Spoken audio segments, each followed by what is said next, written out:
तो कैसे हो प्यारे बच्चों। आज की इस वीडियो में हम लोग जिस चीज़ के बारे में देखने वाले हैं वो है यूज़ ऑफ दिस कीवर्ड। हम लोग दिस कीवर्ड का यूज़ क्यों करते हैं जावा में, ठीक है। हमेशा याद रखना दिस कीवर्ड हम लोग पैरामीटराइज्ड कंस्ट्रक्टर के साथ ही यूज़ करना चाहिए हमें, क्योंकि अगर नॉन पैरामीटराइज्ड कंस्ट्रक्टर हुआ जो जैसे कि डिफ़ॉल्ट कंस्ट्रक्टर, उसमें दिस कीवर्ड का एज सच कोई अलग सा रोल है नहीं, तो डिफ़ॉल्ट में नहीं भी यूज़ करोगे तो चलेगा। लेकिन पैरामीटराइज्ड कंस्ट्रक्टर अगर आप यूज़ कर रहे हो तो उसमें आपको दिस कीवर्ड यूज़ करना पड़ेगा। ठीक है, मैं एक एग्जांपल दिखाता हूँ। सबसे पहले मैं एक क्लास ले लेता हूँ, ठीक है। क्लास का नाम है बैंक अकाउंट। पहले मैं ये ले लेता हूँ, ठीक है। अब इसके बाद मैं क्या करूँगा, इसके अंदर ये तो हमारा एक क्लास है। अब इस क्लास के अंदर मैं डेटा और मेंबर्स, ये दो चीज़ें मैं, मेथड्स और जो वेरिएबल्स होते हैं, ठीक है, ये दो चीज़ें मैं डाल सकता हूँ, ठीक है। तो मैं पहले वेरिएबल डालता हूँ। तो एक बैंक अकाउंट में तीन चीज़ें होती है, एक तो अकाउंट होल्डर होता है, दूसरा उसका अकाउंट नंबर होता है और तीसरा उसका बैलेंस। तो अकाउंट होल्डर जो है वो किसी का नाम होगा तो वो स्ट्रिंग डेटा टाइप में होगा, तो मैं यहाँ पे स्ट्रिंग अकाउंट होल्डर ऐसे लिख दिया। नेक्स्ट क्या होगा, उसका बैलेंस, ठीक है, नहीं बैलेंस नहीं, उसका अकाउंट नंबर। अब अकाउंट नंबर क्या होगा, एक नंबर होगा, सो यहाँ पे मैं इस तरह से लिख दूंगा अकाउंट नंबर, ठीक है। अब उसका बैलेंस, अब बैलेंस तो आपका पॉइंट डेसिमल में भी रह सकता है, तो इसलिए मैं डबल करके ऐसे लिखूंगा। तो यहाँ पे मैंने क्या किया, यहाँ पे मैंने जो भी आपके मेंबर्स थे, जो डेटा थे, उनको मैंने डिफाइन कर दिया। अब क्लास हमें पता है डेटा और मेथड्स दोनों का मिश्रण होता है। सिर्फ डेटा भी हो सकता है, सिर्फ मेथड्स भी हो सकता है, लेकिन हम लोग दोनों यूज करेंगे। अब यहाँ पे मैं एक कंस्ट्रक्टर बनाऊंगा, ठीक है, पैरामीटराइज्ड कंस्ट्रक्टर मैं बनाऊंगा, ठीक है। चलो देखते हैं, इजी चीज़ें हैं, इसमें कोई दिक्कत है नहीं है सच। तो मैं यहाँ पे क्या बनाऊंगा बेसिकली, मैं, अब हमें पता है कंस्ट्रक्टर का जो नाम होता है, ठीक है, वो बैंक जो क्लास का नेम है उसके साथ सेम होता है। तो मैं यहाँ पे एक कंस्ट्रक्टर बना लेता हूँ बैंक अकाउंट ऐसे। अब इसका ऑब्वियस सी बात है, क्योंकि इसका जो नाम है कंस्ट्रक्टर का और इसका नाम सेम होना चाहिए क्लास नेम के साथ, तो हम अलग नहीं लिख सकते। अब इसके अंदर हम पैरामीटराइज्ड कंस्ट्रक्टर है, इसका मतलब हमें कुछ पैरामीटर्स डालने पड़ेंगे। तो कौन कौन से पैरामीटर्स हम डालेंगे, जो वेरिएबल्स हमने यहाँ पे डिक्लेयर किए थे यही सारे हम यहाँ पे भी डालेंगे। तो मैं यहाँ पे डाल देता हूँ स्ट्रिंग अकाउंट होल्डर, और फिर आपका जो है इंट अकाउंट नंबर, और दूसरा क्या है, डबल बैलेंस, ठीक है। डाल दिया मैंने। अब देखो, ध्यान से देखना, अब मैं क्या करूँगा, दिस कीवर्ड का यूज़ करूँगा। हम, मैंने पहले ही लेक्चर में बताया था कि हम लोग कंस्ट्रक्टर क्यों यूज़ करते हैं। ये जो वेरिएबल्स होते हैं, इस वेरिएबल्स के अंदर जो हम वैल्यू इनिशियलाइज करेंगे, वेरिएबल्स के अंदर जो वैल्यू डालेंगे वो हम मेन फंक्शन में डालेंगे। लेकिन अगर इसके अंदर हमें वैल्यू डालना है तो उसके लिए हमें कंस्ट्रक्टर का यूज़ करना पड़ेगा। अगर हम कंस्ट्रक्टर का यूज़ नहीं करेंगे तो हम इसके अंदर वैल्यू मेन क्लास से या किसी दूसरे क्लास से नहीं डाल सकते, ठीक है, वैल्यू इनिशियलाइज करने के लिए। ठीक है, पहले कंस्ट्रक्टर कॉल करेंगे, फिर उसके यूज़ करके हम वैल्यूज़ को डालेंगे, ठीक है। तो मैं यहाँ पे दिस कीवर्ड का यूज़ करूँगा सबसे पहले। दिस डॉट, सबसे पहले कौन सा है, account holder, so this dot account holder. अब मैं ये क्यों दिस कीवर्ड हम क्यों यूज़ कर रहे हैं पैरामीटराइज्ड कंस्ट्रक्टर के साथ, वो भी मैं बताऊंगा, लेकिन पहले आप कोड देखो। This dot account holder equal to account holder. यहाँ पे इस लाइन पे हमने क्या किया, अकाउंट होल्डर जो है उस वेरिएबल में एक वैल्यू डाला, ठीक है। अभी तक डाला नहीं, मेन में हम डालेंगे, लेकिन डालने का रास्ता बनाया। फिर यहाँ पे अकाउंट नंबर भी डालने के लिए वो इनिशियलाइज करेंगे, this dot account number is equal to account number, ठीक है। और उसी तरह से हम लोग बैलेंस के लिए भी डालेंगे, क्योंकि यहाँ पे हमारे पास तीन फिगर्स है ना। तो यहाँ पे हम क्या करेंगे, this dot balance equal to balance, हो गया। अब इसके बाद हम क्या करेंगे, कुछ फंक्शंस। अब वही बात है, अब मैं यहाँ पे एक फंक्शन लिखूंगा, या यानी एक मेथड लिखूंगा इसी क्लास के अंदर, जो बेसिकली आपकी जितनी भी डिटेल्स हैं जो आपने डाली हैं वो आपको दिखाएगी। तो मैं यहाँ पे जो फंक्शन है वो मैं लिख देता हूँ, वॉइड डिस्प्ले अंडरस्कोर देके डिटेल्स। चाहे तो आप कैसे भी लिखो, आता जाता है नहीं, ठीक है। तो इसमें ना आपको कोई ये डालने की ज़रूरत नहीं है, क्या बोलते हैं, इस फंक्शन में कोई पैरामीटर डालने की ज़रूरत नहीं है, ठीक है। क्योंकि यहाँ पे आपको ये वैल्यूज, ये सारी जो भी चीज़ें सेम क्लास के अंदर है, तो उसको ये इजीली मिल जाएगी, तो इसीलिए आपको कुछ करने का ज़रूरत नहीं है। तो मैं यहाँ पे क्या करूँगा, बस इनकी जो वैल्यूज़ हैं उनको मैं डिस्प्ले करूँगा using system dot out dot println. अब यहाँ पे मैंने पैरामीटर क्यों नहीं लिया, क्योंकि ये सेम क्लास के अंदर ही है, तो पैरामीटर की ज़रूरत नहीं है, उसको ऐसे मिल जाएगा। सो यहाँ पे क्या है, सबसे पहले अकाउंट होल्डर का हम वैल्यू डिस्प्ले करेंगे। अकाउंट होल्डर इज बोल के यहाँ पे प्लस दे के अकाउंट होल्डर हम लिख देंगे, ठीक है। इससे क्या होगा, अकाउंट होल्डर का जो वैल्यू है वो आपको दिखा देगा। नेक्स्ट हम क्या करेंगे, हम अकाउंट नंबर का भी वैल्यू डिस्प्ले करेंगे। So system dot out dot println, फिर यहाँ पे आपका क्या होगा, अकाउंट नंबर इज प्लस देके अकाउंट नंबर, ठीक है, ये कर देंगे। इसके बाद हम बैलेंस का भी आउटपुट दिखाएंगे। सो यहाँ पे वही करेंगे, system dot out dot println, फिर यहाँ पे हमें बैलेंस भी चाहिए। सो बैलेंस इज देके प्लस में बैलेंस ऐसे करके लिख देंगे। तो ये क्या होगा, और फिर हम क्या करेंगे, फाइनली जो है हमारा फंक्शन, इसको क्लोज कर देंगे। तो ये फंक्शन क्या करेगा, ये सारे जो भी आपने वैल्यूज इनिशियलाइज की थी कंस्ट्रक्टर के जरिए, तो उसका जो बैलेंस है वो आपको दिखा देगा, मतलब जो भी वैल्यूज है वो आपको आउटपुट में दिखा देगा, ठीक है। बस इतना ही था। अब हमारा काम खत्म, हमने जो क्लास है इसको एंड कर दिया। आप चाहे तो इसको ब्रैकेट को थोड़ा सा ऊपर कर दो, क्योंकि बेकार का ये स्पेस खा रहा है, ठीक है। तो हमारा काम हो गया। तो इस क्लास में हमने एक कंस्ट्रक्टर लिया और एक मेथड लिया और कुछ वेरिएबल्स हमने लिए, ठीक है, मेंबर्स कहते हैं इसको। अब यहाँ पे हमें क्या करना पड़ेगा, सबसे पहले हमें कंस्ट्रक्टर को जो है इनिशियलाइज करना पड़ेगा, ठीक है। पहले यहाँ पे क्या करना पड़ेगा, creating object by initialising the constructor. मैं पहले बता ही देता हूँ क्या होता है नहीं होता है, ताकि आपको कोई दिक्कत ना हो, ठीक है। तो यहाँ पे हम कैसे करेंगे, पहले कंस्ट्रक्टर का नाम लिखिए जो है बैंक अकाउंट, मेरे ख्याल से यही नाम था। फिर एक अकाउंट आप ले लीजिए, इक्वल टू न्यू कीवर्ड का यूज़ करके हम क्या करते हैं, इनिशियलाइज करते हैं। अब यहाँ पे हम लोग इसी ब्रैकेट के अंदर जो भी वैल्यूज़ आपको देनी है वो हम देंगे। इसमें क्या क्या वैल्यूज़ देंगे, एक अकाउंट होल्डर देंगे, एक अकाउंट नंबर देंगे और एक बैलेंस देंगे। तो अकाउंट होल्डर का नाम हम ले लेते हैं अमित, ठीक है। फिर इसका जो अकाउंट नंबर है, अकाउंट नंबर हम लोग इन्वर्टेड में नहीं देंगे, ऐसे ही दे देंगे 10123, और इसका बैलेंस हम मान लेते हैं 50,000 है, ठीक है। ये हमने दे दिया। बस अब हमें क्या चाहिए, इसका जो बैलेंस हमने दे दिया, अब मुझे ये देखना है। तो देखने के लिए हमें क्या करना पड़ेगा, इस ऑब्जेक्ट का यूज़ करना पड़ेगा। ऑब्जेक्ट का यूज़ करो और फिर जो क्लास के अंदर आपने जो फंक्शन लिखा है उसका यूज़ करो, तब आप इसको आसानी से दिखा सकते हो। तो पहले आपने ऑब्जेक्ट का यूज़ किया, डॉट देके आप कौन से फंक्शन का यूज़ करोगे फॉर द आउटपुट, आप डिस्प्ले डिटेल्स का यूज़ करोगे। ऑब्वियस सी बात है, ऑब्जेक्ट डॉट मेथड इस तरह से हम लिखते हैं, आपको पता होगा, डिस्प्ले डिटेल्स, ठीक है, इस तरह से कर दिया हमने। अब यहाँ पे जैसे हम इसको रन करेंगे हमें देखने को मिलेगा, क्या हो गया यहाँ पे, बैंक अकाउंट। अच्छा, इसमें थोड़ा सा वो स्पेलिंग का गलती हो गया, ये यहाँ पे एक एक्स्ट्रा सी होगा।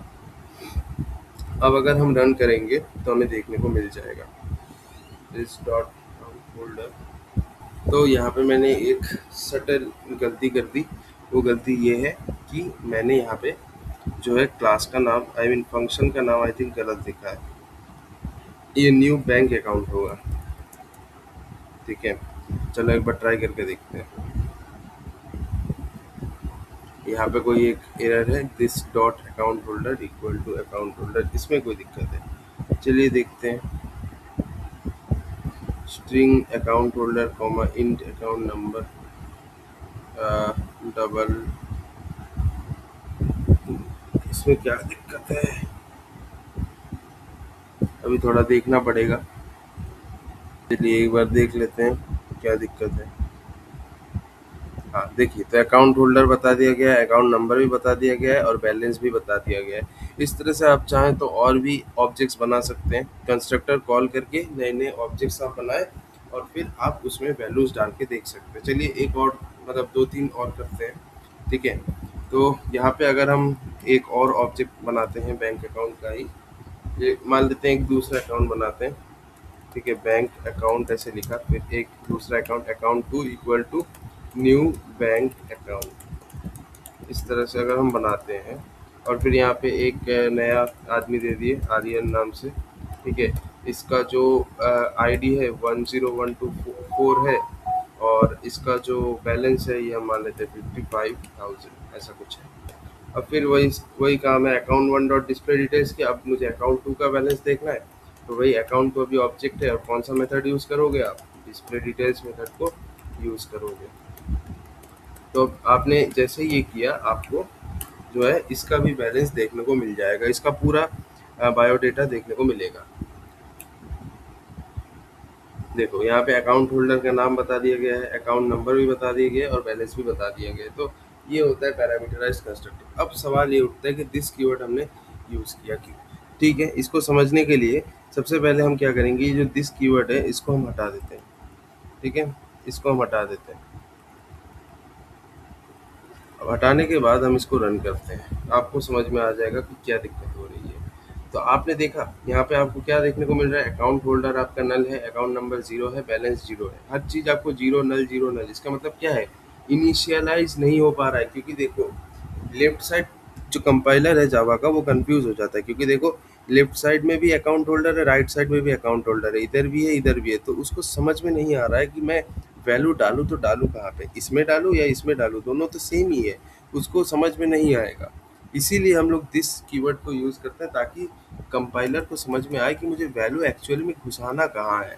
ठीक है, कहाँ पे घुसाना है, लेफ्ट साइड में घुसाना है या राइट साइड में घुसाना है, ये वो दिस कीवर्ड के बाद जो वेरिएबल लिखा हुआ रहता है वो देख के उसको समझ में आता है। ठीक है, अब अगर हम लोग रन करेंगे तो आपको समझ में आएगा। इस तरह से आप अगर करेंगे आपको मैं गारंटी के साथ बोल रहा हूँ समझ में आएगा। देखिए ओके, तो वही बात है। अब स्टैटिक कीवर्ड हम क्यों यूज़ करेंगे वो भी देख लीजिए। हाँ जी, तो अगला हम जो चीज़ पढ़ने वाले हैं वो है स्टैटिक। स्टैटिक क्या होता है, तो देखिए स्टैटिक हम किसी वेरिएबल के पास भी लगा सकते हैं, किसी मेथड के बाजू में भी लगा सकते हैं। ये क्यों होता है, मान लीजिए कोई एक ऐसा वेरिएबल है जिसको अलग अलग लोग यूज़ करेंगे। ठीक है, कोई एक वेरिएबल या कोई एक मेथड जिसको अलग अलग जगह में बहुत लोग यूज़ करेंगे, मतलब शेयर्ड वेरिएबल या शेयर्ड मेथड हुआ, तो उसमें हम लोग स्टैटिक लगाते हैं। ठीक है, जैसे अगर मैं आपको बताता हूँ, जैसे मान लीजिए मैं, मेरा एक दोस्त है और मेरे और दो तीन चार दोस्त हैं, सबके जो है एसबीआई में ही बैंक अकाउंट है।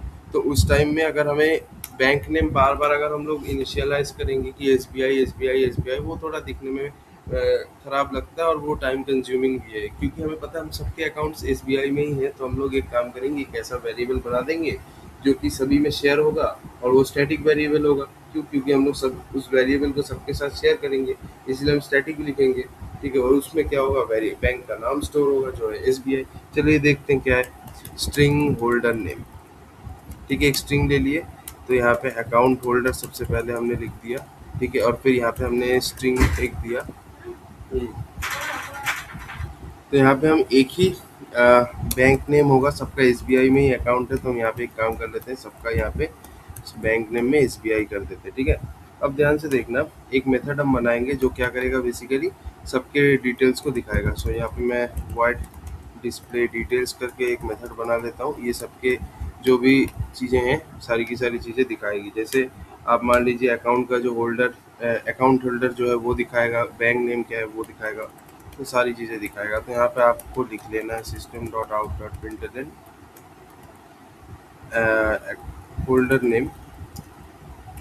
होल्डर नेम इस देके यहाँ पे बाहर जाकर प्लस में वो वेरिएबल आप लिख दो। ठीक है, हम सभी को पता है सबके अकाउंट्स एसबीआई में ही है, एसबीआई के बाहर वाला यहाँ पे एक भी नहीं है। तो यहाँ पे अब मैं बैंक नेम भी दिखा दूंगा इसको, system dot out dot println. ठीक है, system dot out dot println यहाँ पे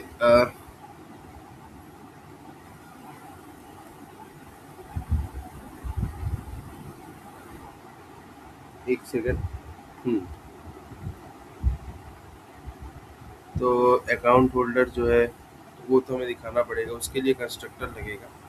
तो एक यहाँ पे system dot out dot println, यहाँ पे मैं अकाउंट होल्डर का नाम भी बता दिया और बैंक नेम भी मैं बता देता हूँ, बैंक नेम इज़, फिर यहाँ पे एक थोड़ा सा स्पेस दे देते हैं और यहाँ पे बैंक नेम हम लगा देते हैं। और फिर यहाँ पे हमें क्या करना है, ध्यान से देखो, ये तो हो गया। और यहाँ पे हमें अकाउंट होल्डर को भी, अकाउंट होल्डर वेरिएबल के अंदर तो वैल्यू डालना है, उसके लिए कंस्ट्रक्टर लगेगा।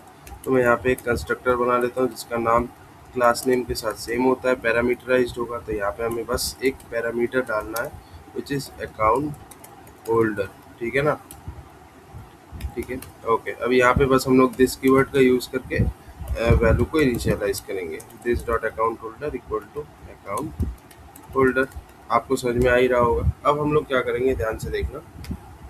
ये हमने यहाँ पे डिस्प्ले भी कर लिया, सारी चीज़ें हमने कर ली, बस हमारा यहाँ पे काम खत्म। क्लास का काम तो खत्म हो चुका है। अब मुझे यहाँ पे ऑब्जेक्ट बनाने हैं और उसके बाद हमें काम करना है इसके ऊपर, ठीक है। तो पहले हम दो ऑब्जेक्ट्स बना लेते हैं, ठीक है।